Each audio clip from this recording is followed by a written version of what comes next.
Assalamualaikum warahmatullahi wabarakatuh, sahabat Sejuta Kisah.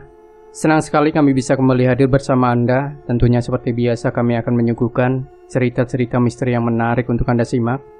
Dan untuk kesempatan kali ini kami masih akan melanjutkan sebuah kisah nyata misteri yang berjudul Kutukan dari Alam Kubur Part 2 Tamat. Pagi yang cerah, Sulaiha dan Rizka beristirahat cukup nyaman malam itu. Bahkan Rizka sampai lupa Bang Cendol beristirahat di mana. Setelah diingat-ingat, terakhir ngobrol bersama-sama di ruang tamu, terus masing-masing masuk beristirahat di kamar. Itu Bang Cendol. Tumben jam segini masih molor. Kenapa malah tidur di ruang tamu ya? Apa nenek tidak memberitahu kamar khusus tamu? Batin Rizka. Saat Rizka mendekati, niat hati mau membangunkan, terdengar suara nenek dari belakang. Biarkan saja, Riz. Bang Cendol kelelahan sepertinya. Malam tadi habis ngobrol sendiri di ruang tamu. Nenek suruh ke kamar beristirahat tidak mau. Sepertinya ngobrol sendiri sampai mendekati subuh. Yang bener, Nek. Emang nenek gak lihat sama siapa Bang Cendol ngobrol? Gak lihat, Riz. Cuma pas nenek mau sholat subuh, negur Bang Cendol. Malah nenek dimarahin. Mendengar perbincangan nenek dan Rizka, Bang Cendol terbangun, matanya merah dengan sedikit kebingungan karena sudah lewat waktu subuh. Sedikit malu juga kenapa malah kesiangan bangunnya. Jam berapa, Riz? Kok gak ada yang bangunin tadi subuh? Melihat Nek Hindun, Bang Cendol sedikit waspada karena mengingat kejadian malam. Nek Hindun seperti kerasukan tingkahnya. Mandi terus sarapan dulu, Bang. Udah mendekati jam 10 loh itu, ucap Sulaiha. Setelah beberapa lama Bang Cendol selesai mandi dan sarapan, dengan cepat menemui Nek Hindun dan Rizka yang sedang asik ngobrol bersama Sulaiha. Duduk, Bang, tawar Nek Hindun. Saya berdiri saja, Nek. Sudah cukup malam tadi nenek menampilkan suatu keanehan, serga Bang Cendol. Rizka dan Sulaiha kebingungan memperhatikan Bang Cendol, melihat nenek seperti orang ketakutan. Padahal malam tadi saat datang nyaman saja. Istighfar, Bang. Semua kejadian malam tadi itu hanya mimpi saja, ucap Nek Hindun. Gak mungkin. Sangat jelas aku dan nenek ngobrol sampai subuh, tukas Bang Cendol kesal. Sulaiha dan Rizka yang terdiam melihat Bang Cendol marah kepada Nek Hindun. Dia orang tua Rizka. Yang Bang Cendol lihat itu sebenarnya bukan nenek. Dia menyerupai saja di alam mimpi, jelas Nek Hindun. Mendengar perkataan nenek, Rizka terkejut. Selama ini nenek tidak pernah bercerita tentang orang tuanya. Yang Rizka tahu, sejak dulu kedua orang tuanya telah meninggal karena kecelakaan. Maksudnya nenek, tentang kedua orang tua Rizka. Nenek Hindun memandang wajah Rizka. Sejak bayi hingga sekarang memelihara, membesarkan, mendidik hingga dewasa. Mungkin ini waktunya memberitahu siapa kedua orang tuanya. Sebenarnya ada apa, Nek? Kenapa nenek tidak menceritakan kejadian kedua orang tuaku? Tanya Rizka dengan mata berkaca-kaca, menahan tangis kesedihan. Kedua orang tua kamu itu dukun sakti penganut ilmu hitam. Ibu kamu itu, Riz. Sesudah menikah hingga mengandung kamu, tidak pernah sama sekali memperhatikan kandungannya, hingga lahirlah bayi mungil perempuan. Bang Cendol, Sulaiha dan Rizka mendengarkan cerita Nek Hindun dengan serius. Sesekali Nek Hindun meneteskan air matanya. Mungkin sangat berat menceritakan keadaan kedua orang tua Rizka. Di tengah malam, hujan sangat deras. Kedua orang tua kamu bergegas membawa Rizka kecil ke gubuk di tengah hutan. Jelas Nek Hindun menceritakan awal mula petaka kedua orang tuanya. Malam ini juga anak kita harus ditumbalkan demi kesempurnaan ilmu kita, Bu, ucap Helmi kepada istrinya, Rahmi Ariyanti. Astagfirullah, apa yang akan kalian lakukan? Istighfar nak, itu anak darah daging kalian sendiri, ucap Nek Hindun datang ke tengah hutan. Urus orang tua kamu, jangan ikut campur urusan kita. Serga Helmi dengan lantang berbicara di tengah derasnya hujan, memerintahkan Rahmi mengusir orang tuanya. Nek Hindun tidak tinggal diam, dia pun berusaha merebut Rizka Mungil dari tangan Helmi. Hingga akhirnya aksi tarik-menarik tidak bisa dihindarkan. Rami Arianti yang memang anak Nek Hindun malah ikut membantu Helmi dalam mempertahankan anaknya demi sebuah ilmu hitam yang tinggi. Lepaskan anak ini, dia tidak berdosa, dia suci. Tega kalian mau menumbalkan anak sendiri demi ilmu hitam, teriak Nek Hindun sambil menarik-narik Rizka yang masih bayi. Tiba-tiba Helmi dan Risma Arianti seperti orang ketakutan melihat di belakang Nek Hindun. Anaknya yang sudah siap ditumbalkan akhirnya terlepas ke pelukan Nek Hindun. Apa yang kamu lakukan di sini? Tanya Risma Arianti dengan mata melotot setengah ketakutan. Nek Hindun merasa ada seseorang yang berdiri di belakang. Sosok perempuan berbaju hijau. Tidak salah lagi, dia adalah Nyi Selaras. Kesempatan Nek Hindun keluar dari gubuk yang penuh sajian kembang serta menyan. Helmi dan istrinya Rasmi Arianti hanya terdiam melihat Nek Hindun berlari membawa Rizka keluar rumah. Demi menyelamatkan cucunya, apa saja akan dilakukan Nek Hindun, walaupun nyawa sekalipun. Terdengar suara ledakan saat Nek Hindun berlari menjauh dari gubuk di tengah hutan. Suara petir dibarengi kilat tiada hentinya menyambar ke arah rumah wadah kedua orang tua Rizka melakukan ritual sesat. Apa yang terjadi Nek setelah itu? Tanya Rizka merasa penasaran akan cerita Nek Hindun. Nenek mengamankan kamu, Riz, di rumah warga yang sekiranya aman buat berlindung. Setelah itu nenek dan beberapa warga kembali ke tengah hutan dengan niat menemui kedua orang tua kamu. Tapi setelah kita sampai di sana, Nek Hindun terdiam sedang menahan air mata yang perlahan membasahi pipi. Rizka dan Sulaiha mendekat berusaha menenangkan Nek Hindun. Sebaiknya nenek istirahat saja dulu, ucap Bang Cendol, mungkin merasa bersalah akan sikapnya tadi memarahi Nek Hindun. Kedua orang tua kamu, Riz, terbakar habis, tidak ada satupun yang tersisa. Yang nenek lihat ibu kamu masih bisa bergerak. Entah ilmu apa yang digunakan dia hingga seperti itu. Dia sangat tersiksa, mau meninggal tapi tidak bisa. Ya Allah, dosa yang tidak bisa diampuni hingga seperti itu keadaan ibu kamu, jelas Nek Hindun. Malam itu juga nenek dan beberapa warga menguburkan kedua orang tua kamu. Kejadian aneh terulang kembali. Risma Arianti kondisinya sudah terlihat gosong, bersuara lantang dan nyaring. Percuma anak itu hidup. Dia sudah saya berikan susuk dan tanda. Suatu saat pasti akan menjadi seperti aku. Suara itu membuat beberapa warga bergegas menguruk tanah kubur dan langsung pergi dari pemakaman. Tidak ada adzan, doa, bahkan talqin sekalipun. Sejak saat itu, tiap malam Nek Hindun dan Rizka selalu diteror arwah Risma Arianti. Tetapi tidak bisa karena sosok Nyi Selaras selalu mendampingi Rizka kecil hingga sekarang.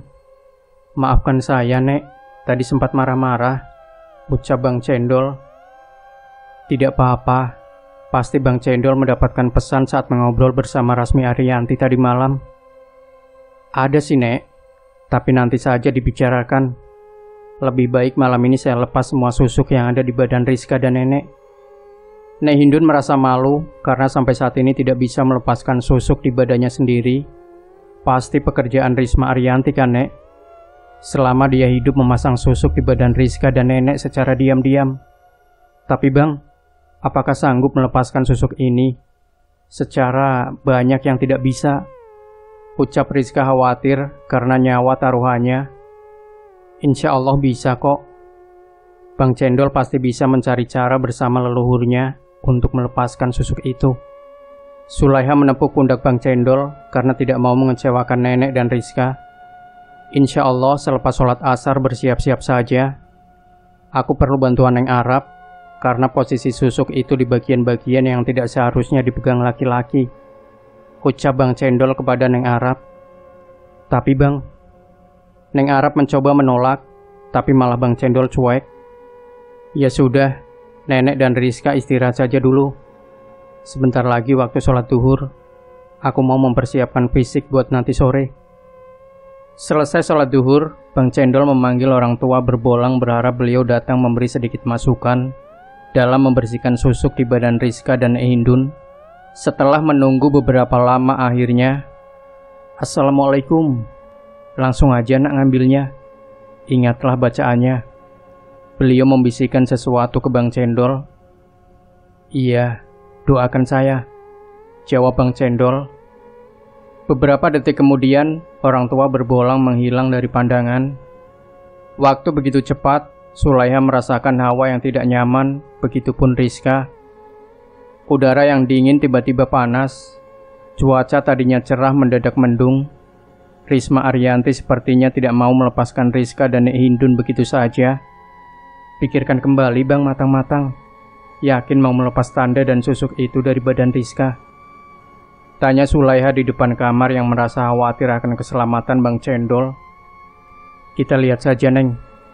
Yang penting mereka terbebas dari terorisme. Ayo kita ke ruang tamu.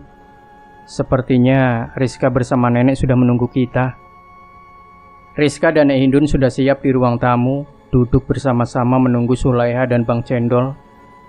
Perasaan harap-harap cemas sudah mulai ditampakkan Rizka. Tirai jendela, pintu sudah dikunci rapat. Tidak berapa lama Bang Cendol datang dan langsung duduk di belakang Rizka dan Nek Hindun. "Sulaiha mana Bang?" "Ada Riz, sebentar lagi datang." "Nah, itu dia datang." Sulaiha hanya duduk di sebelah Bang Cendol, bersiap apa yang akan diminta saat mengambil susuk di bagian yang tidak bisa dijangkau laki-laki. "Sudah siap kalian? Apapun yang terjadi, nanti jangan ditegur. Itu bisa jadi gangguan dari alam lain." Pesan Bang Cendol serius kepada Rizka, Sulaiha, serta Nenek Hindun. "Assalamualaikum. Aku yang mendampingi kamu saat mengambil susuk di badan Rizka," ucap Nyi Selaras duduk di sebelah Rizka. Bang Cendol hanya menganggukkan kepala tanda setuju. Bang Cendol mulai bekerja satu persatu. Susuk di badan Nek Hindun dengan mudah diambil, yang paling banyak di bagian wajah. Sedangkan di badan Rizka keluar susuk dari kepala, tangan, dada, bokong, hingga kaki. Sudah diambil, tidak ada hambatan sama sekali. Yang terakhir, di bagian kelamin tugas Sulaiha. Saat mau diambil, suasana berubah, tiba-tiba lampu mati. Mendadak hujan sangat lebat disertai angin kencang. Dek. Waktu berhenti, Bang Cendol lihat semua terdiam. Tidak ada suara. Hanya hening, senyap di depan mata. Terlihat sebuah pintu bertirai kuning. "Apapun yang terjadi, cepat kembali nak," ucap Nyi Selaras di depan pintu. Ternyata Bang Cendol tidak tahu sedang malih rogo bersama Nyi Selaras ke alam sebelah. Perlahan dia melangkahkan kaki menuju pintu bertirai kuning. Suara riuh keramaian terdengar jelas di balik pintu. Krek, krek. Pintu terbuka dengan sendirinya tanpa disentuh. "Cepat masuk. Di dalam ada Risma Ariyanti menunggu. Aku tidak bisa mendampingi. Hanya bisa menjaga pintu biar tetap terbuka," ucap Nyi Selaras. Mungkin kalau tertutup, Bang Cendol bakal tidak bisa kembali ke alam dunia. Suasana yang sangat ramai lalu lalang orang kesana kemari beraktivitas, seperti keseharian manusia pada umumnya. Terdengar sayup-sayup nyanyian sinden seorang perempuan. Semakin masuk ke dalam kehidupan alam sebelah, suara perempuan itu semakin jelas terdengar. Tidak salah, itu pasti Risma Ariyanti, batin Bang Cendol. Benar saja, Risma Ariyanti sedang duduk menunggu Bang Cendol di atas panggung besar dan megah, dikelilingi makhluk halus berbagai macam bentuk rupa. "Selamat datang, silahkan duduk," perintah Risma Ariyanti dengan pakaian serba hitam, didampingi sosok wanita berkepala dua, berbadan babi kepala ular. "Lepaskan Rizka, dia itu anak kamu. Akan aku lepas kalau kamu bisa mengalahkan pasukan yang ada di samping aku ini." Risma Ariyanti menunjuk ke sosok perempuan wanita berkepala dua, berbadan babi, sambil mendesis mirip ular. berdiri siap menyerang Bang Cendol kapan saja sesuai perintah Risma Ariyanti. Kalau itu jalan satu-satunya, akan aku hadapi semua yang ada di sini. Serga Bang Cendol lantang berbicara sampai terdengar semua makhluk yang ada di sana. Tanpa sedikit keraguan, makhluk pendamping Risma Ariyanti mendekat. Dengan cepat dan langsung mengibaskan ekornya, badan Bang Cendol pun terpental.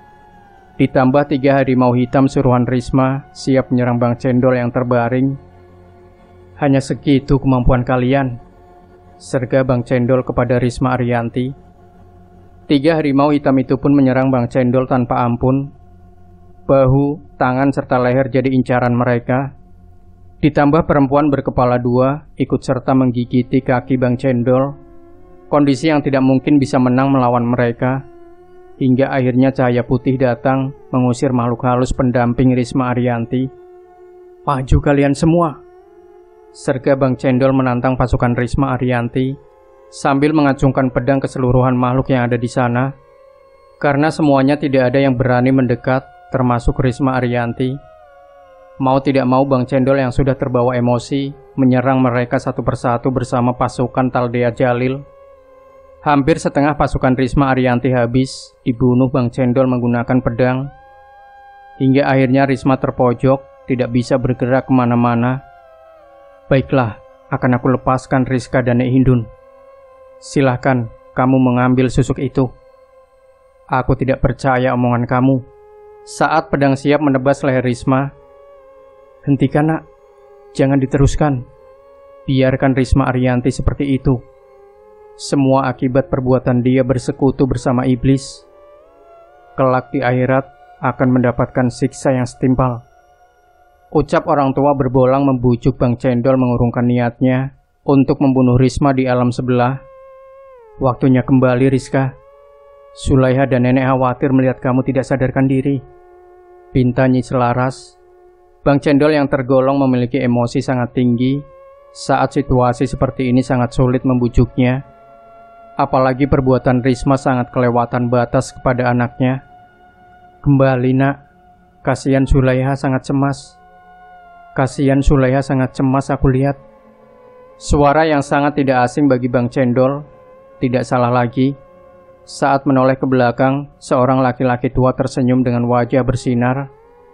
Dia Abah Sulaiha ternyata ikut datang membujuk biar Bang Cendol kembali ke alam dunia secepatnya. Nyi Selaras menegang. Pundak Bang Cendol dalam hitungan detik sudah kembali ke depan pintu bertirai kuning. Terlihat jelas Nek Hindun, Rizka dan Sulaiha menampilkan wajah cemas. Terima kasih, kamu sudah membantu Rizka, ucap Nyi Selaras. Aku kembali dulu. Bang Cendol pun kembali ke badan asalnya. Alhamdulillah bang, udah sadar, ucap Sulaiha serta Rizka dan Nek Hindun. Ini susuk yang ada di badan Rizka semua. Bang Cendol memperlihatkan di dalam genggaman tangan. Risma Ariyanti sampai sekarang masih tetap menebarkan kesesatan, menawarkan jalan yang sesat, menjauhkan manusia dari jalan Allah. Setahun kemudian itu Rizka akhirnya menikah, bahkan memiliki anak laki-laki. Walaupun kembali kandas rumah tangganya di tengah jalan karena suatu yang alami, tidak ada campur tangan ibunya Risma Ariyanti. Nek Hindun setiap hari kondisi kesehatannya menurun, akhirnya meninggal dunia setelah lahir cicit pertamanya. Al-Fatihah, khususon Nenek Hindun. Sebenarnya selama menulis cerita ini banyak gangguan. Berkat doa perlindungan Allah Subhanahu wa Ta'ala, akhirnya bisa diselesaikan. Walaupun masih banyak cerita yang dipotong untuk mempersingkat cerita. Bang Cendol hanya manusia biasa, tidak ada kelebihan apapun. Kekurangan hanya ada di si penulis, kesempurnaan hanya dimiliki Allah Subhanahu wa Ta'ala.